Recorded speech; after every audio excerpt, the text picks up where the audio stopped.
Amisheweta na kumamukela eka Dilolo Story YouTube channel. Masiku ndzhaku hi endlile nkandziyiso wa video laha a hi vulavula hi timhaka ta ku tshikana ka munhu wa munhu na the producer.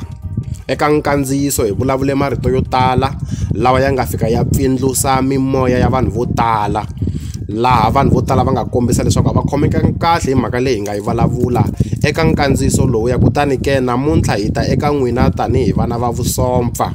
Ha kombela hi ku tsongahata swinene leswaku mi hi rivalela na minkandziyiso leyi hi nga vulavula hi timhaka ta ku tshikana ka the producer na munhu wa munhu hi yi suseterile eka swiyenge hinkwaswo swa mabulu.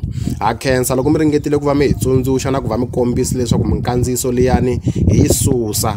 Ha kombela hi ku tsongahata swinene leswaku mi nga tshiki ku ya emahlweni mi hi seketela, naswona ha tiboha leswaku kusuka sweswi na ku ya emahlweni switsundzuxo swa n'wina, swibumabumelo swa n'wina na swisolo swa n'wina hi ta va hi ri karhi hi swi tirhisa ku tiyisisa leswaku minkandziyiso ya hina a yi pfindlusi mimoya ya vanhu. Hi ku tsongahata lokukulu ha kombela leswaku mi hi rivalela, naswona hi tiboha leswaku ri kusuka sweswi ku ya emahlweni hi ta va hi karhi hi tlakusa ririmi ra hina na ku va hi tlakusa vunanga bya Xitsonga, ku nga ri ku va hi nghenelela timhaka leti khumbaka ta varhandzani.